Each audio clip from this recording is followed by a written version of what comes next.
तो चलिए हम हमारी कथा प्रारंभ करते हैं। सबसे पहले प्रभु का ध्यान करते हैं मानसिक भक्ति करते हुए। अपनी आँखों को बंद करके राम दरबार की छवि के दर्शन करते हैं। हमारे प्रभु श्री राम आसन पर सिंहासन पर विराजे हुए हैं तथा माता सीता उनके साथ विराजी हुई है।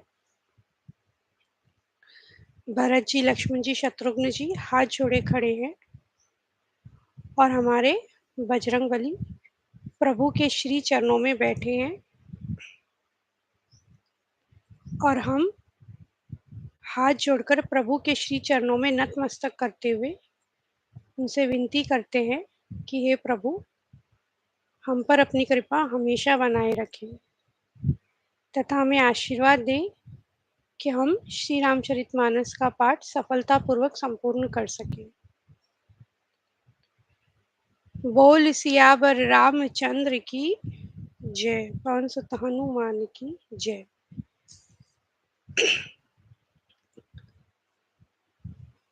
तो कल हमने देखा मैत्री यानी फ्रेंडशिप के बारे में। किष्किंधा कांड में हम आए थे कल, और सुग्रीव जी तथा प्रभु श्री राम की भक्ति के बारे में हमने देखा। हनुमान जी का कल आगमन हुआ था, तो बजरंगबली के लिए हमने एक प्यारा सा गीत भी लिया था। और आगे चलते चलते बाली का वध किया प्रभु ने तथा उसे बताया कि धर्म और अधर्म क्या होता है। और बाली ने अंगद, जो कि उनका पुत्र था बाली का, जो बिल्कुल बलशाली था, बाली की तरह प्रभु को सौंप दिया।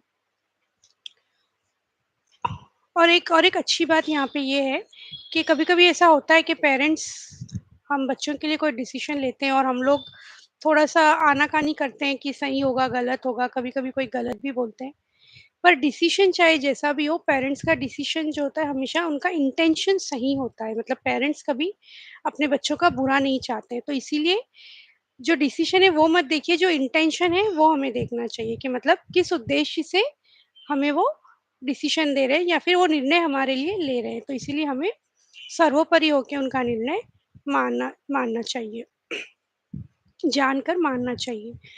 तो अब प्रभु ने वध कर दिया और बाली को उसके परम धाम भेज दिया तथा तारा बहुत व्याकुल हुई। प्रभु ने माया का उन्हें ज्ञान दिया एवं अज्ञान उनसे हर लिया था। कहने का तात्पर्य उन्हें समझाया प्रभु ने कि ये जो शरीर है, ये जो हमारा प्रत्यक्ष शरीर जो होता है, पृथ्वी, जल, अग्नि, आकाश और वायु, इन 5 तत्वों से ये अत्यंत अधम शरीर रचा गया है। वह शरीर तो प्रत्यक्ष तुम्हारे सामने सोया हुआ है और जीव नित्य है, अर्थात जो एक्चुअल आत्मा है वो जीवित है। जैसे हमने देखा हमारे धर्म में ये माना जाता है कि रीबर्थ होता है, वापस जन्म लेते हैं। तो प्रभु ने कहा आत्मा है, फिर किसके लिए तुम रो रही हो?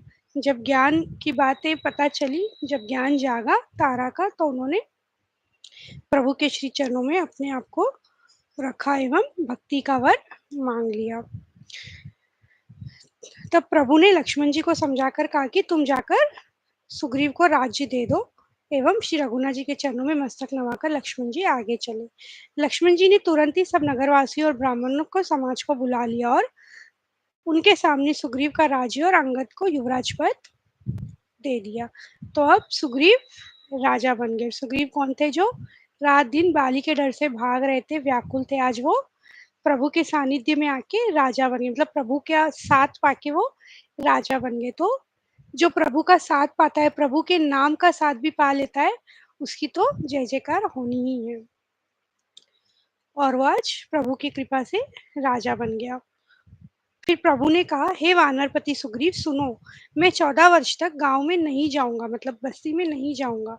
ग्रीष्म ऋतु बीतकर वर्षा ऋतु आ गई है, बारिश के दिन शुरू हो गए, अतः मैं यहाँ पास ही पर्वत पर टिक रहूंगा। तुम अंगद सहित राज्य करो। मेरे काम का हृदय में सदा ध्यान रखना कि सीता माता को लाना है, याद रखना। तदंतर सब जब सुग्रीव जी घर लौट आए, तब श्री राम जी प्रदर्शन पर्वत पर जा टिके। अब और एक पर्वत पे प्रभु रहने चले गए, जहाँ पे एक सुंदर गुफा देवताओं ने पहले से ही बनाकर रखी थी, जहाँ फूलों की जो बेल होती है वो सब सुशोभित थी, तो बहुत मनोहर दृश्य था। श्री राम जी अब लक्ष्मण जी को कहने लगे कि क्योंकि बारिश का मौसम था और सीता माता पास नहीं थी, तो वो बहुत वैसे भी बहुत वैराग्य में थे, मतलब बहुत तकलीफ हो रही थी उन्हें। कहा, हे लक्ष्मण, देखो मोरों के झुंड बादलों को देखकर नाच रहे, जैसे वैराग्य में अनुरक्त गृहस्थ किसी विष्णु भक्त को देखकर हर्षित होते हैं। आकाश में बादल घुमड़ घुमड़ कर घोर गर्जना कर रहे हैं। प्रिया यानी कि सीता जी के बिना मेरा मन डर रहा है। सीता जी की बहुत याद आ रही है प्रभु को। अब ऐसे ही बातें करते करते जैसे हर दिन बीत गए और अब प्रभु कह रहे लक्ष्मण जी को, देखो वर्षा ऋतु बीत गई और परम सुंदर शरद ऋतु आ गई है। अब बारिश का मौसम खत्म हो गया, अब नॉर्मल जो अपना सीजन होता है वो आ गया है। वर्षा बीत गई, निर्मल शरद ऋतु आ गई, परंतु हे तात, सीता की कोई खबर नहीं मिली। एक बार कैसे भी पता पाऊं तो काल को भी जीत कर पल भर में जानकी को ले आऊं, काल को भी जीत कर ले आऊं। कितना प्रेम करते हैं प्रभु, देखिए कह रहे हैं काल को भी जीत कर पल भर में सीता को ले आऊं, यदि पता चल जाए तो। कहीं भी रहे, यदि जीती होगी तो हे तात, यत्न करके मैं उसे अवश्य लाऊंगा। राज्य, खजाना, नगर और स्त्री पा गया, इसीलिए सुग्रीव ने भी मेरी सुधि बुला दी है। सुग्रीव भी भूल गया है कि मेरा कुछ काम था, इतना सब कुछ मिलने के बावजूद। फिर प्रभु ने लक्ष्मण जी को समझा के कहा कि सुग्रीव को केवल भय दिखलाकर ले आओ, मतलब मारने की बात मत करना, सिर्फ थोड़ा सा डरा के बोलना कि काम पेंडिंग है, ये होना है। और यहाँ पवन कुमार किष्किंधा में हमारे पवन कुमार यानी हमारे बजरंगबली विचार किया कि सुग्रीव ने श्री राम जी के कार्य को तो बुला दिया है। सुग्रीव के पास जाकर उन्होंने चरणों में सिर नवाया, चारों प्रकार की नीति कहकर उन्हें समझाया। नीति कौन सी? साम दाम दंड भेद, सब समझाया। फिर हनुमान जी की बातें सुनकर सुग्रीव को थोड़ा सा भय हुआ। इतने में तो और कहला दो कि एक पखवाड़े में 15 दिनों में, अब जैसे हनुमान जी ने कहा, कहलवा दिया कि जितने भी वानर है 15 दिनों में सबके सब यहाँ पे आना चाहिए, नहीं तो मेरे हाथों उनका वध हो जाएगा। तो सभी वानरों को मैसेज भेजा गया। इतने में तो लक्ष्मण जी धनुष चढ़ाकर नगर की ओर आ गए और उनका रुख देखकर सब समझ गए कि थोड़े से गुस्से में है। तो हनुमान जी ने कहा कि आप तारा को साथ में लेकर जाइए। हनुमान जी से कहा बाली ने कि आप तारा को साथ में लेके जाइए। हनुमान जी ने तारा सहित जाकर लक्ष्मण जी के चरणों की वंदना की और प्रभु का सुंदर यश का बखान किया। तब पवन सुत हनुमान जी ने जिस प्रकार सब दिशाओं में दूतों के समूह गए थे, वह सब हाल कह सुनाया। जब जैसे ही लक्ष्मण जी ने पूछा तो हनुमान जी ने कहा कि चारों ओर मैसेज जा चुका है, सभी वानरों को बुलाया गया है। श्री रघुनाथ जी के चरणों में सिर नवाकर हाथ जोड़कर अब सुग्रीव ने क्या कहा? सुग्रीव जी अब इनके साथ गए प्रभु के पास, कहा, हे नाथ, मुझे कुछ भी दोष नहीं है। हे देव, आपकी माया अत्यंत ही प्रबल है। आप जब दया करते हैं हे राम, तभी तो यह छूटती है, अर्थात आप ही की माया है जो बहुत प्रबल है। तब प्रभु मुस्कुराकर बोले, हे भाई, तुम मुझे भरत के समान प्रिय हो। अब मन लगाकर वही उपाय करो जिस उपाय से सीता की खबर मिले। इस प्रकार बातचीत हो ही रही थी कि वहां वानरों के झुंड आ गए। अनेक रंगों के वानरों के दल सब दिशाओं में दिखाई देने लगे। न जाने कितने, मतलब करोड़ों वानर, जिधर जिधर देखे डिफरेंट डिफरेंट टाइप्स के वानर, झुंड के झुंड, अनेक रंगों के, कलरों के वहां पे आ गए। शिव जी कहते हैं, हे उमा, क्योंकि हमारे शिव जी कह रहे हैं माता पार्वती से ये कथा, हे उमा, वानरों की वह सेना मैंने देखी थी, उसकी जो गिनती करना चाहे वह महान मूर्ख है। मतलब इतनी ज्यादा है कि उसकी गिनती करना बहुत ही इम्पॉसिबल। सब वानर आकर श्री राम जी के चरणों में मस्तक नवाते हैं और श्रीमुख के दर्शन करके कृतार्थ होते हैं। तब सुग्रीव जी ने सभी को समझाकर कहा कि श्री श्री रामचंद्र जी का कार्य है और मेरा अनुरोध है, तुम चारों ओर जाओ और जाकर जानकी जी को खोजो। महीने भर में वापस आ जाना, मतलब 1 महीने का टाइम है, सीता माता को पता लगा के हमें आना ही आना है। जो इस अवधि बीतकर बिना पता लगाए ही लौट आएगा, उसे मेरे द्वारा मरवाते ही बनेगा। अर्थात बिना पता लिए आए तो मैं ही मारने वाला हूँ। सब रेडी थे। अब हे धीर बुद्धि,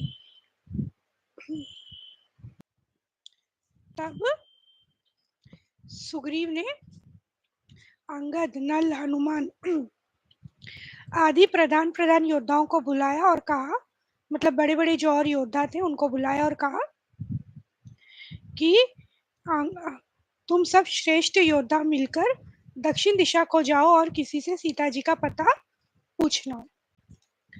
इन सभी को मिला के एक जगह पे भेज दिया और प्रभु ने हनुमान जी को बुलाया और कहा, जैसे ही हनुमान जी चरण छूने गए, प्रभु के नतमस्तक करने गए, तो उनसे कहा कि ये हाथ की अंगूठी है, ये उतार के कहना, सीता को समझाना और मेरा बल तथा विरह कहकर तुम शीघ्र लौट आना।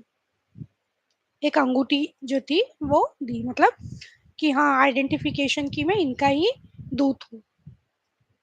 अब सब वानर वन, नदी, तालाब, पर्वत और पर्वतों की कंदरों में खोजते हुए चले ही जा रहे हैं।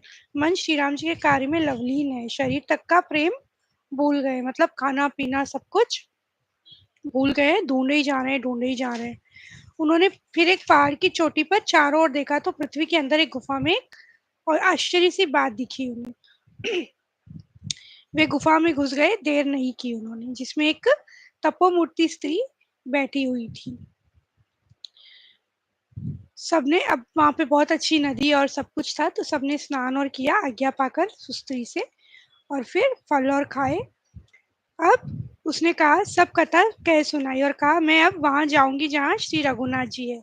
तुम लोग आंखें मूंद लो और गुफा को छोड़कर बाहर जाओ, तुम सीता जी को पा जाओगे। जैसे ही कहा, सीता जी मिल जाएगी, बहुत ही सब खुश हो गए, आंख बंद किए और एकदम वो बाहर ही आ गए।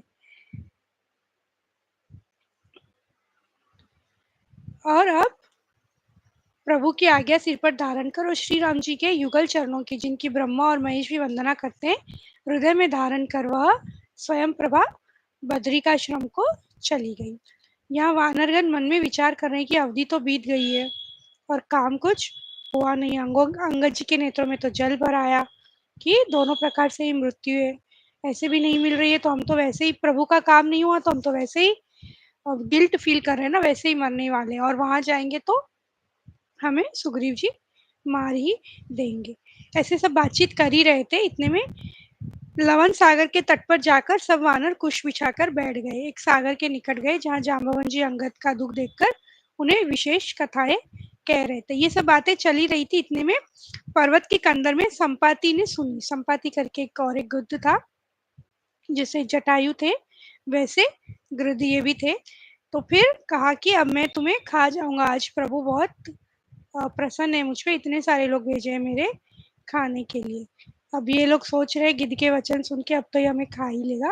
अंगद जी ने कुछ ट्रिक किया, क्या किया, मन में विचार कहा कर कहा, आहा, जटायु के समान धन्य कोई नहीं है। श्री राम जी के कार्य के लिए शरीर छोड़कर वह परम बड़भागी भगवान के परम धाम को चला गया है। मतलब उन्होंने सोचा कि जटायु की बात ऐसे कह के देखते हैं। और फिर जैसे ही संपाति ने सुना, वह आया और सारी कथा पूछी। तो फिर सारी कथा जटायु की जो थी, मतलब जो सीता माता को बचाने गए थे, पंख कट गए थे, प्रभु श्री राम मिले और मृत्यु हो गई उनकी, फिर ये सब उन्होंने कह सुनाया। फिर इनसे कथा पूछी कि ऐसी क्या बात है कि आप समुद्र के तट पर बैठे हो, संपाति को। तो उन्होंने कहा, हम दोनों भाई एक दिन उठती, मतलब बहुत जब वो यंग थे, जवानी में, उस समय उड़कर सूर्य के निकट जा चुके, क्योंकि उस टाइम ऐसा सोचा कि हम जाके सूर्य के तरफ छी लेंगे, तो जितना हो सकता है उड़ के ऊपर गए, पर बहुत ज्यादा तेज, बहुत ज्यादा था सूर्य का। तो जो हमारे जटायु थे वो वापस आ गए और संपाति ने सोचा कि मैं कर ही लूंगा, परंतु उस जलन इतनी ज्यादा तेज थी वो सूर्य की किरणें की, इनके पंख जल के गिर गए और ये वहीं पे, मतलब अब इनके पंख नहीं है, उड़ नहीं सकते, इसलिए वहीं पे वो बैठ गए। चीख मारकर, मैं बड़े जोर से चीख मारकर जमीन पर गिर पड़ा क्योंकि पंख कट गए। वहां चंद्रमा एक मुनि थे, मुझे देखकर उन्हें बड़ी दया आई। फिर उन्होंने कहा कि त्रेता युग में साक्षात परब्रह्म मनुष्य शरीर धारण करेंगे, उनकी स्त्री को राक्षस का राजा हर ले जाएगा, उसकी खोज में प्रभु दूत भेजेंगे, उनसे मिलने पर तू पवित्र हो जाएगा। मतलब अब जैसे ये सब होगा प्रोसेस, उस समय कह दिया था ऋषि मुनि ने। तो फिर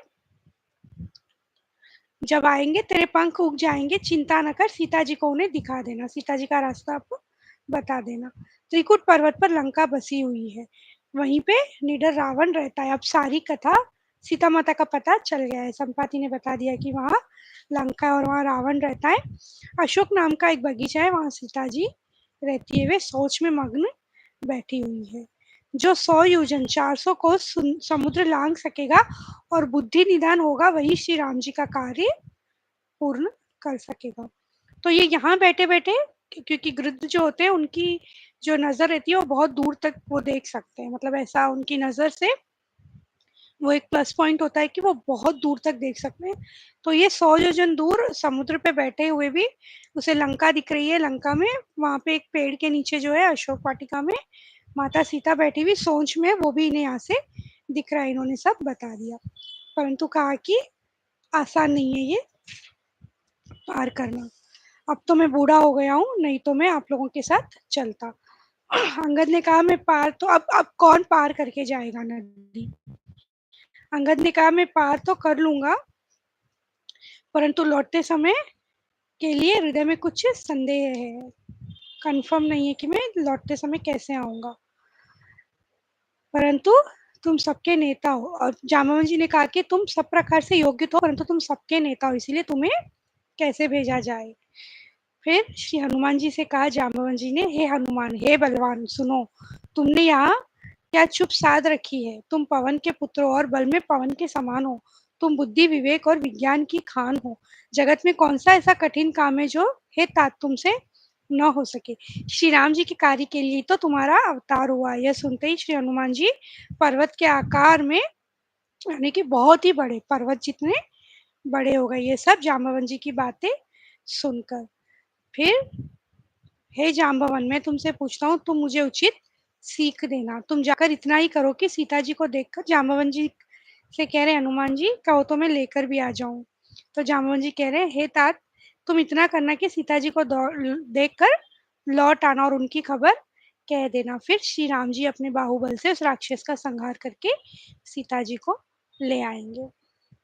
वानरों की सेना साथ लेकर राक्षसों का संहार करके श्री राम जी सीता जी को ले आएंगे। श्री रघुवीर का यश भव यानी जन्म मरण रूपी रोग की अचूक दवा है। जो पुरुष और स्त्री इसे सुनेंगे, त्रिशिरा के शत्रु श्री राम जी उनके सब मनोरथों को सिद्ध करेंगे। जिनके नीले कमल के समान श्याम शरीर है, जिनकी शोभा करोड़ों कामदेवों से भी अधिक है, और जिनका नाम पाप रूपी पक्षियों को मारने के लिए बधिक ही अर्थात व्याध के समान है, उन श्री राम के गुणों के समूह लीला को अवश्य सुनना चाहिए। इति श्रीमद् रामचरितमानसे सकल कलिशुष विध्वंसने चतुर्थ सोपानम समाप्तम। कलयुग के समस्त पापों के नाश करने वाली श्री रामचरितमानस का यह चौथा सोपान संपूर्ण हुआ। लंका दहन। श्री गणेशाय नमः। श्री जानकी वल्लभो विजयते। श्री रामचरितमानस पंचम सोपान सुंदरकांड। अब हम सुंदरकांड में आ गए हैं।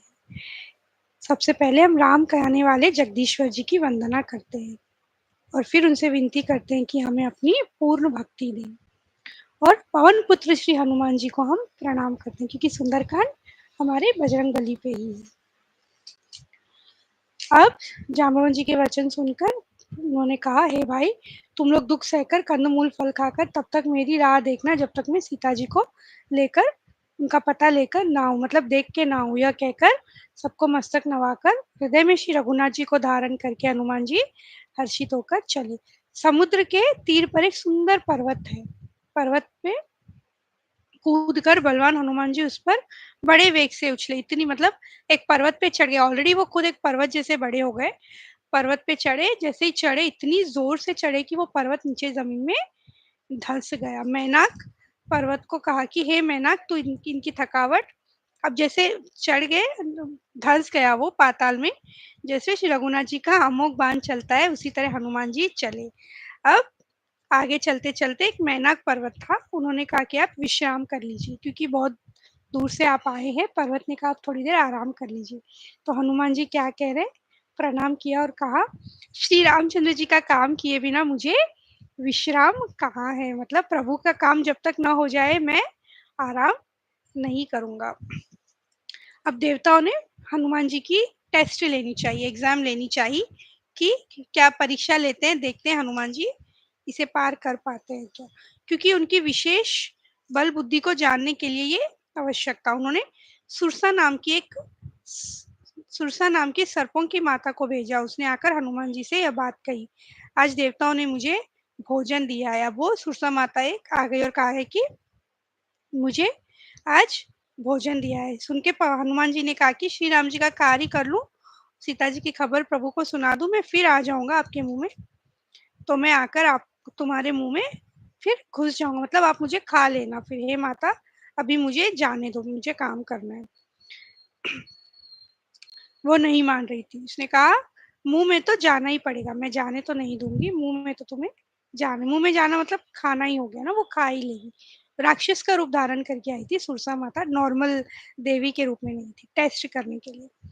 अब मुंह में जाए बिना तो ये छोड़ नहीं रही है, तो कुछ तो ट्रिक करनी पड़ेगी। क्या किया देखिए बजरंगबली ने, उसने योजन भर मतलब थोड़ा मुंह फैलाया प्रभु ने, अपने शरीर को और बड़ा कर लिया।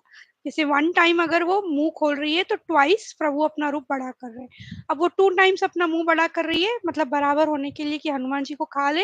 हनुमान जी 4 टाइम्स बड़े होते जा रहे हैं। तो इस तरह से आगे आगे चलता ही रहा। अब इतना बड़ा मुंह कर लिया उसने, और हनुमान जी ने क्या किया, विद इन मिनट्स इतने बड़े विशाल रूप को उन्होंने बिल्कुल छोटा किया, मुंह में गए।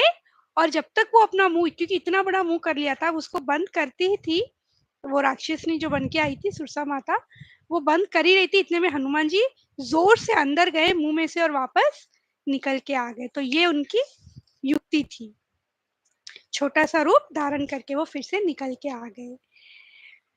फिर सिर नवाकर विदा मांगने लगी। तो उन्होंने कहा, मैंने तुम्हारी बुद्धि बल का भेद पा लिया है, जिसके लिए देवताओं ने मुझे यहाँ भेजा था। तुम श्री रामचंद्र जी का सब कार्य करोगे, क्योंकि तुम बल बुद्धि के भंडार हो, बल बुद्धि के विदाता है हमारे बजरंगबली। और फिर वो हर्षित होकर हनुमान जी को आशीर्वाद देके सुरसा माता चली गई। अब आगे जाते जाते समुद्र में सही में एक बड़ी राक्षसी मिली। वो राक्षसी रहती थी, उस वो क्या करती थी, जो भी ऊपर उड़ता था आसमान में, उसकी परछाई नीचे पानी में गिरती थी, उस परछाई को पकड़ के उसे वो बांध देती थी, जिससे वो अब हिल नहीं सकता था, जो उड़ता रहता था। तो वो परछाई को पकड़ लेती थी। हनुमान जी ने उसका हनुमान जी भी वही कर रहे हैं। हनुमान जी आकाश में उड़ने की कोशिश कर रहे हैं, किंतु वो उड़ नहीं पा रहे, वहीं अटक के रह गए। अब हनुमान जी को ये छल समझ में आ गई, परछाई देखी और उन्हें समझ में आ गया। उसको मारकर उन्होंने फिर समुद्र पार कर लिया। वहां जाकर उन्होंने वन की शोभा देखी। अब आगे गए, वन की शोभा देखी, पर्वत पर चढ़कर उन्होंने लंका देखी। बहुत ही ऊंचा है वो, मतलब जो लंका का महल है बहुत ही ऊंचा है। चारों ओर समुद्र है, सोने के परकोटे का परम प्रकाश हो रहा है, मतलब जो दीवारें और सोने की लंका कहते ही है ना, तो उन्होंने देखा कि सोने की लंका है। तो बहुत विशाल है, बहुत विशाल। कई दुष्ट राक्षस हैं, भैंसों, मनुष्यों, गायों, गधों और बकरों को खा रहे हैं। सारे राक्षस हैं, जो जीव मिल रहा है उसे खाते ही जा रहे हैं। भैंसों को, गायों को भी खा रहे हैं, राक्षस हैं। तो बहुत कुछ वो कर रहे हैं, देख रहे हैं हनुमान जी वहां से।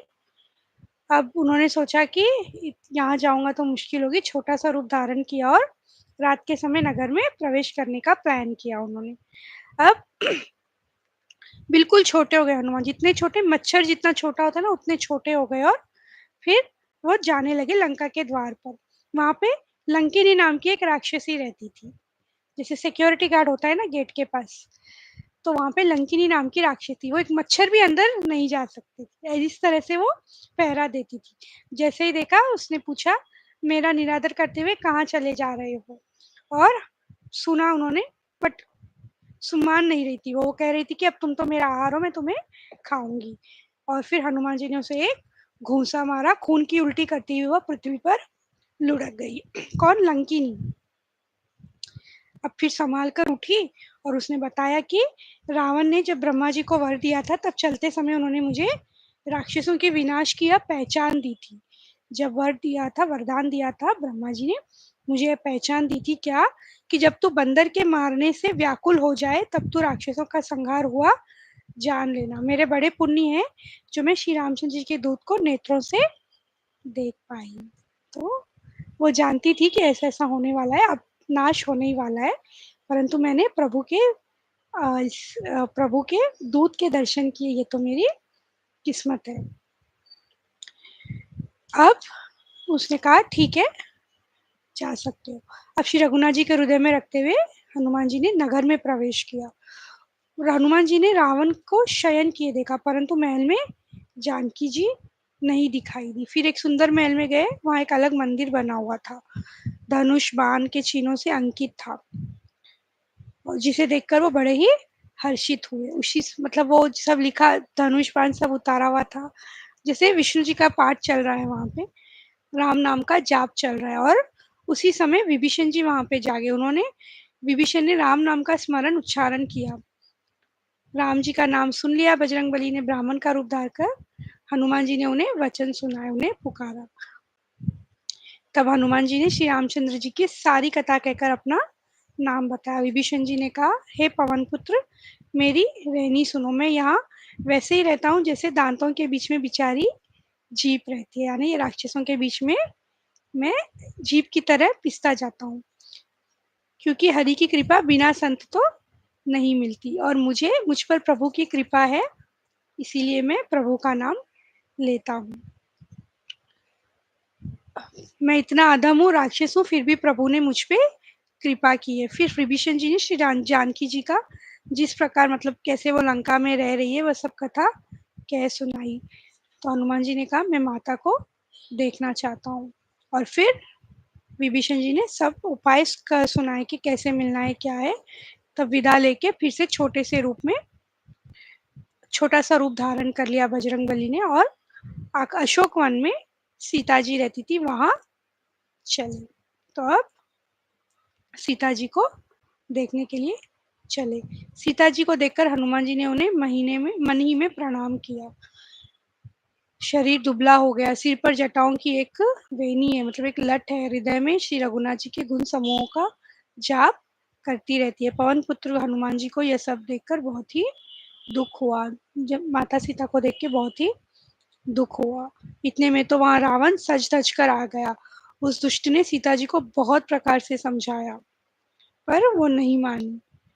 फिर क्या बोला उसने कि मैं सब रानियों से भी रानी बनाकर रखूंगा, मंडोदरी की भी रानी बनाकर रखूंगा, तुम्हें सब समझाया, किंतु वो नहीं मानती। क्या कर रही थी जानकी जी, तिनके की आड़ में पर्दा करके कहती है कि हे दुष्ट, तुझे रघुवीर जी के बाण की खबर नहीं है। तिनका पकड़ के कह रही है कि रघुवर जी के बाण की खबर तुझे नहीं है, मतलब अगर मेरे पति आ गए तो फिर तू बचने वाला नहीं है। रे पापी, तू मुझे सोने में हर लाया है। हे अदम, तुझे लज्जा नहीं आई, मतलब मुझे किडनैप करके लाया है, हरण करके लाया है, तुझे तो शर्म आई नहीं।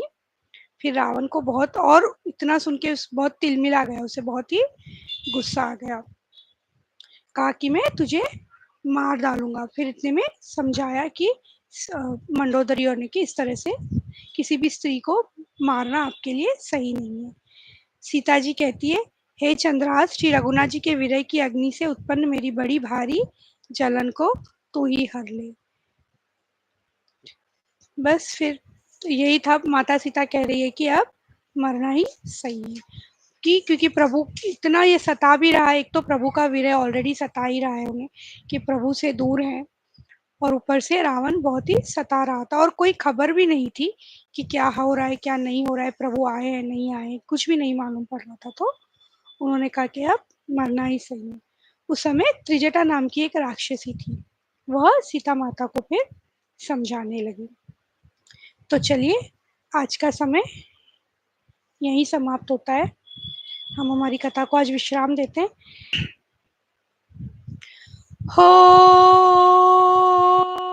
होई है सोई जो राम रच राखा,